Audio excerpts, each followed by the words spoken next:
ॐ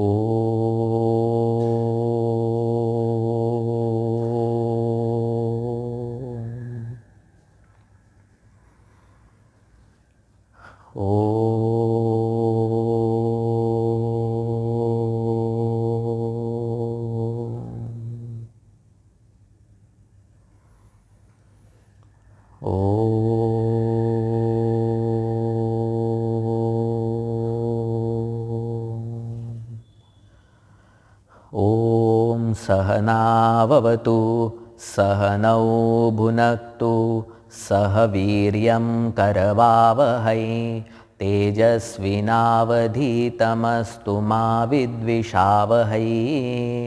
ॐ शान्ति शान्ति शान्तिः।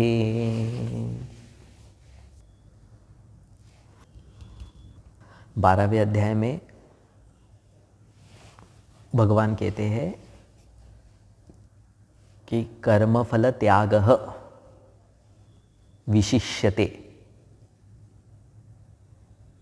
कर्मफल त्यागः भी श्रेष्ठ साधना है।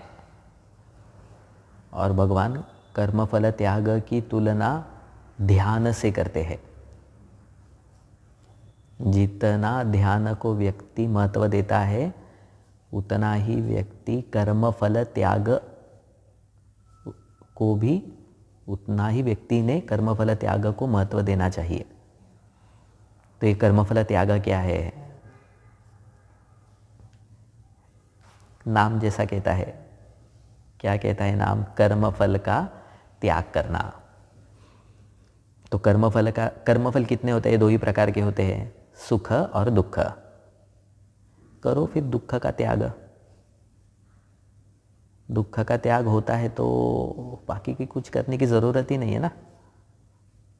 दुख आया तो उसको छोड़ दो, चले जाएगा दुख। सुख का त्याग कोई करेगा नहीं, दुख का ही करेगा। तो कर्मफल त्याग में एक्चुअली दुख फल त्याग ही बोलना पड़ेगा।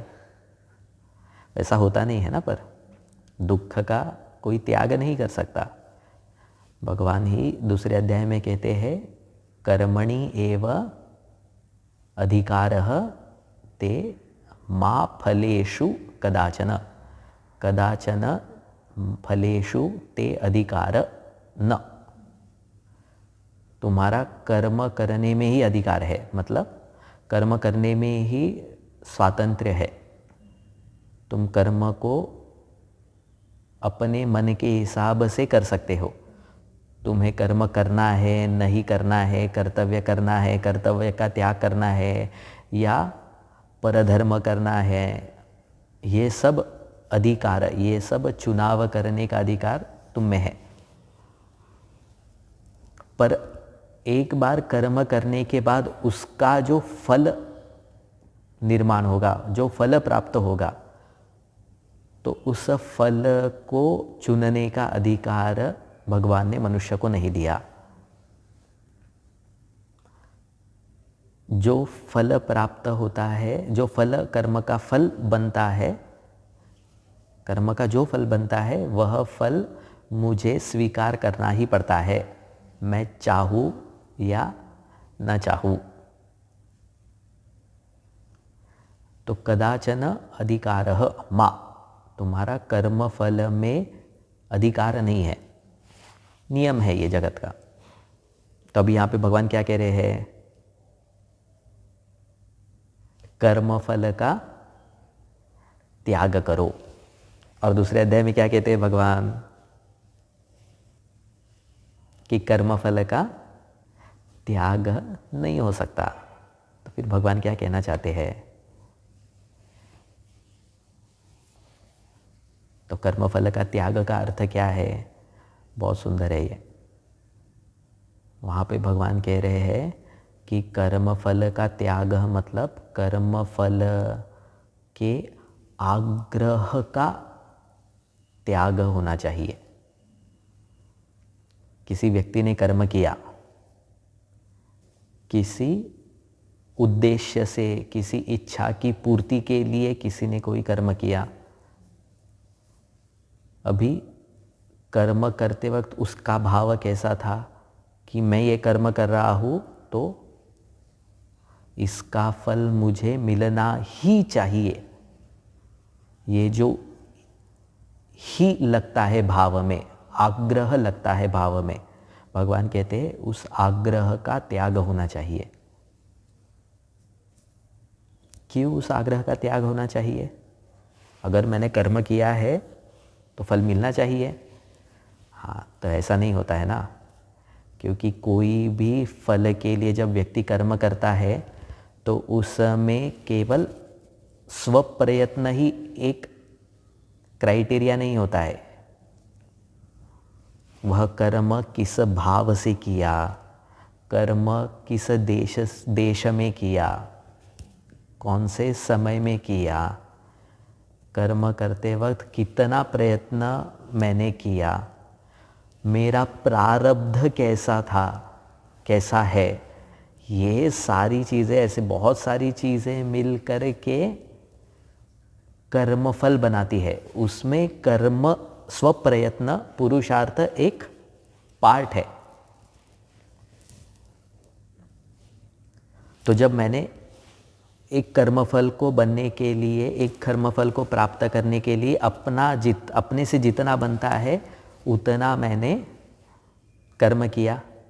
अभी उसका फल क्या निकलेगा ये मेरे हाथ में नहीं है।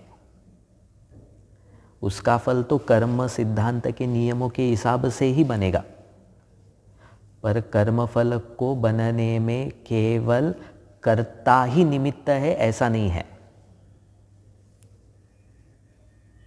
मतलब एग्जाम्पल अगर समझ ले कि मैंने गाड़ी की बहुत अच्छी सर्विसिंग की, प्रत्येक पार्ट मैंने चेक किया और मुझे अभी 100% कॉन्फिडेंट है कि गाड़ी रास्ते पे बंद नहीं होगी। गारंटी ले सकता हूँ क्या मैं? ऐसे रास्ते से गया जहाँ पे कंस्ट्रक्शन चालू है, तो वहाँ पे ऐसे बहुत सारे जनरली खीले पड़े रहते हैं, हो गया टायर पंक्चर। तो इतना सब प्रयत्न करने के बाद भी मुझे पहुँचने का फल प्राप्त नहीं हुआ।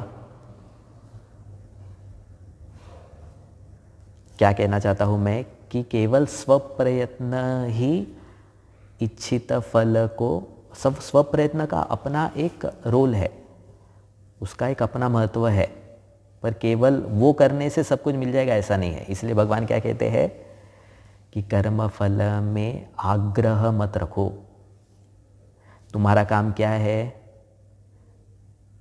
तुम्हारे पुरुषार्थ, तुम्हारे धर्म के अनुसार कर्म करो और कर्मफल मेरे ऊपर छोड़ दो। तो सबसे पहले कर्मफल त्याग का मतलब क्या है? कर्मफल का त्याग नहीं हो सकता है, कर्मफलाग्रह का त्याग है वो, फर्स्ट थिंग। दूसरी चीज क्या कह रहे हैं भगवान कि जब कर्म कर रहे हैं तो इस भाव से कर्म करना चाहिए कि फल में कर्म करते वक्त बुद्धि नहीं जाए। मतलब जैसे कोई स्टूडेंट पढ़ रहा है तो बार बार वो सोचता है, अच्छा इसके ये पढ़ूंगा, ये क्वेश्चन पेपर में आएगा तो इसके इतने मार्क्स मिलेंगे, ये पेपर में नहीं आएगा तो इसकी पढ़ने की ज़रूरत नहीं है। तो कर्म का निश्चय बार बार किसके वजह से हो रहा है? कर्मफल को देख करके। मतलब कर्म करते हुए बुद्धि सतत भविष्य में जा रही है, बार बार कर्मफल को देख रही है। भगवान कहते हैं जब कर्म कर रहे हो, कर्मफल त्याग का दूसरा अर्थ क्या है कि कर्म जब कर रहे हो तो पूरा मन कर्म में होना चाहिए।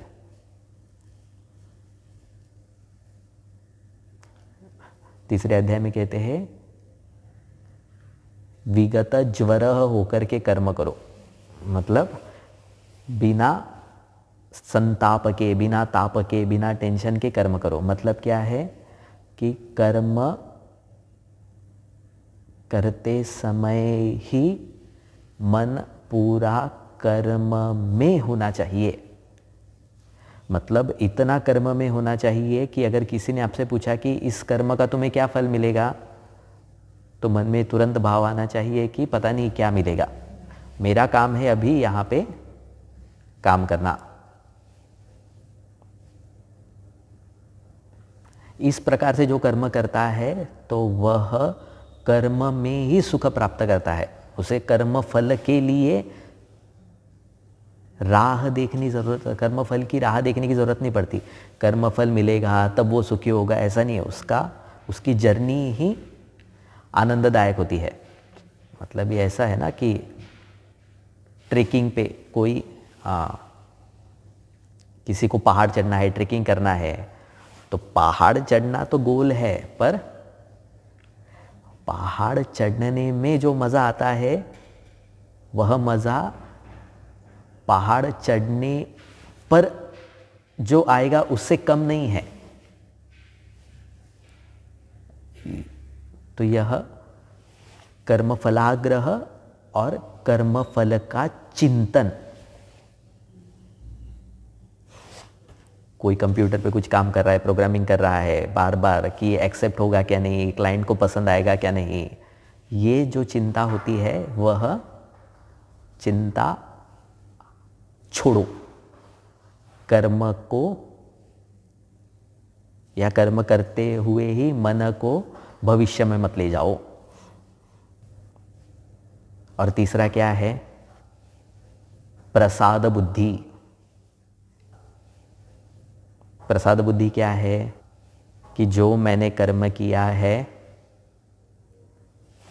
मैंने सिंसियरली कर्म किया, जितना मुझ में क्या कैपेसिटी थी उतने कैपेसिटी से मैंने कर्म किया।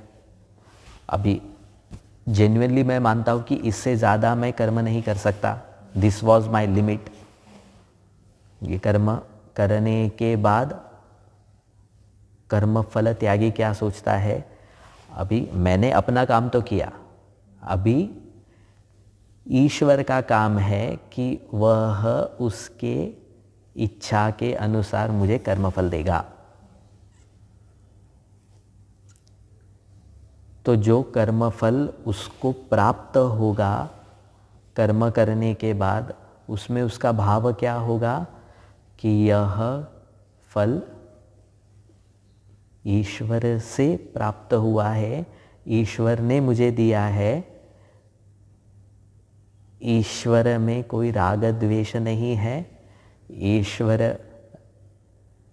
न्यायी है, हर एक व्यक्ति को अपने कर्मों के अनुसार ही फल देता है। तो जो मेरे लिए उचित है वही ईश्वर ने मुझे दिया।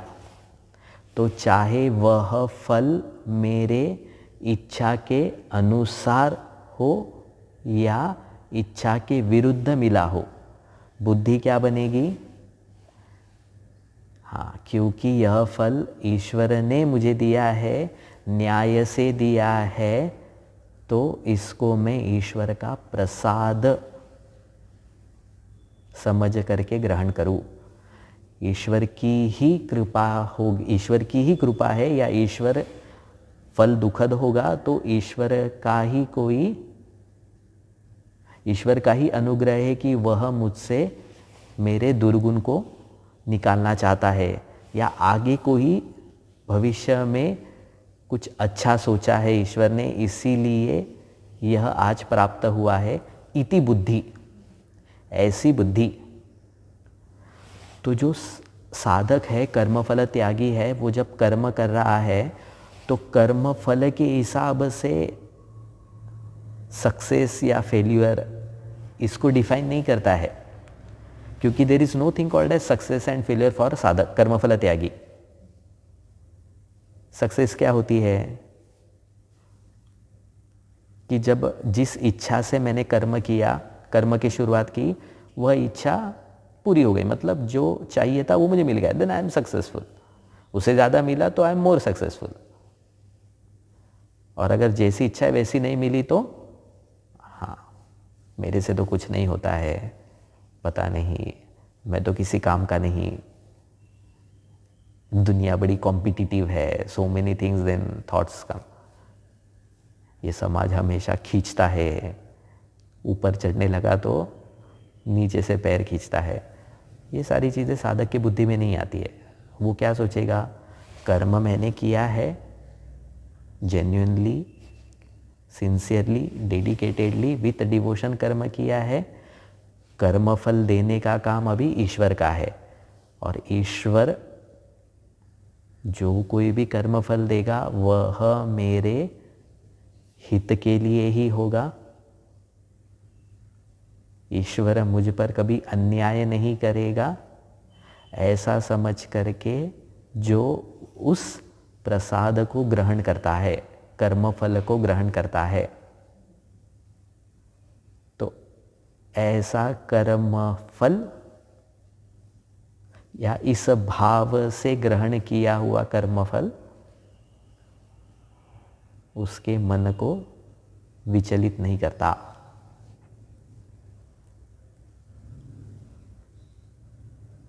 है ना, जैसे अभी पता नहीं है, पर पहले जब रेस्टोरेंट में जाते थे तो थाली ऑर्डर करते थे, तो थाली ऑर्डर किया मतलब अभी थाली में कौन सी सब्जी होगी, क्या स्वीट होगा, इसका कोई ऑप्शन नहीं रहता था। वो थाली ला करके देते थे, थाली में पसंद की सब्जी है तो ठीक है, ठीक है, पसंद की सब्जी नहीं है तो भी ठीक है। तो उसी तरह कर्मफल भी है।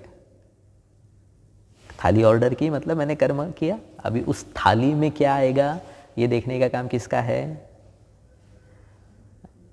हाँ, जैसे होटल मैनेजमेंट का देखने का काम है, वैसे ही मेरे कर्मफल की थाली में क्या आएगा ये देखने का काम ईश्वर का है। और वो जो कोई भी देगा वह मेरे हित के लिए होगा, मुझे पसंद होगा इसलिए देगा, ऐसा नहीं है। ये भाव जब बनता है कर्मफल के प्रति, तो वह है कर्मफल का त्याग। कर्मफल का लिटरली त्याग नहीं है, कर्मफल त्याग यह एक भाव है, यह एक एटीट्यूड है, इस तरह का स्वभाव है। स्वभाव क्या है? कर्मफलाग्रह नहीं होना चाहिए, मिलना ही चाहिए ऐसा आग्रह नहीं है, आग्रह नहीं होना चाहिए। बुद्धि कहाँ पे बननी चाहिए? बुद्धि कहाँ पे रहनी चाहिए? कर्म में रहनी चाहिए। इतनी दक्षता होनी चाहिए कि कर्म करते वक्त भविष्य का चिंतन ज़्यादा नहीं होना चाहिए। कर्मफल का कर्मफल को देख करके ही व्यक्ति कर्म करेगा, पर जब एक बार कर्म शुरू हो गया तो बार बार उसकी कर्मफल में बुद्धि नहीं जाती है, कर्म में ही उसे आनंद की अनुभूति होती है। और तीसरा, कर्म पूरा होने के बाद जो कुछ भी फल है उसमें वह ईश्वर का हाथ दिखता है।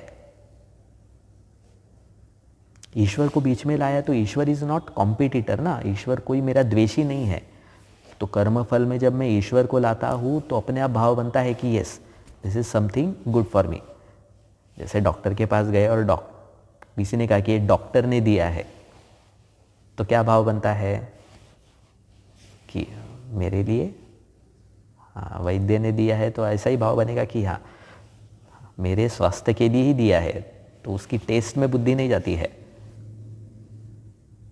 वो जो बालिश होते हैं वही कहेंगे कि हाँ, कड़वी दवाई नहीं पीऊंगा। पर उसमें भी जो कुछ वैद्य जो होते हैं वो और समझदार होते हैं, तो वो चॉकलेट में डाल करके देंगे, समथिंग दे विल डू। भगवान भी वैसा ही देता है। तो भगवान को भी अपनों की चिंता है ना। अगर उनको पता है कि ये तो अभी तक इतना बड़ा नहीं हुआ है, तो इसको कैसा देना चाहिए कर्मफल, तो ऐसा कर्मफल देगा जिससे मेरा स्वास्थ्य भी बने, स्वास्थ्यता भी बनी रहेगी और मुझे ज़्यादा तकलीफ भी नहीं होगी। ऐसा भाव पहले साधक की तरफ से बनना चाहिए, और इसी भाव का नाम है कर्मफल त्याग। इसीलिए भगवान कहते हैं श्री कृष्ण की कर्मफल त्याग ध्यान के समान है, मतलब ये बहुत बड़ी साधना है। ओम पूर्णमदः पूर्णमिदं पूर्णात् पूर्णमुदच्यते पूर्णस्य पूर्णमादाय पूर्णमेवावशिष्यते।